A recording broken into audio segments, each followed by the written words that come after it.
സാറേ ഞാൻ ഇന്ന് ലീവാണ്, വാലൻറ്റൈൻസ് ഡേ ഒക്കെ അല്ലേ. എന്തൊരു വർത്താനം സാറേ, കഴിഞ്ഞ പ്രാവശ്യം പെണ്ണില്ലെന്ന് പറഞ്ഞ് എല്ലാ തവണ അങ്ങനെ ഇരിക്കും. സാറിൻ്റെ അച്ഛൻ കല്യാണം കഴിച്ച ഉടനെ സാറുണ്ടായിരുന്നല്ലേ, കുറച്ച് കാലം കാത്തിരിക്കേണ്ടി വന്നില്ലേ? അതേപോലെ തന്നെ ഞാൻ ഇവിടെ ഗേൾ ഫ്രണ്ടുമായിട്ട് ശരി വിളിക്കാം.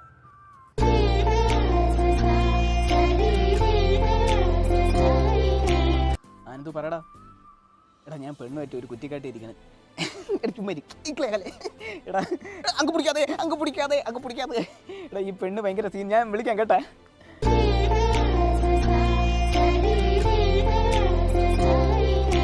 വാലന്റൈൻസ് ഡേ ആയിട്ട് പുറത്തൊന്നും പോണില്ലേ? ഒരിടത്തും പോണില്ല, തീറ്റയും കുടിയൊക്കെ ഇന്ന് ഇവിടെ തന്നെ, വെറുതെ പുറത്തിറങ്ങിയിട്ട് ആവശ്യമില്ലാതെ കുരു വെട്ടാനായിട്ട്. അനന്തു വേണ്ട, അവൻ ചോദിച്ചു കഴിഞ്ഞാൽ ഞാൻ ഈ വീട്ടിൽ പെണ്ണുമായിട്ട് കറങ്ങാൻ പോയെന്ന് പറഞ്ഞോണം.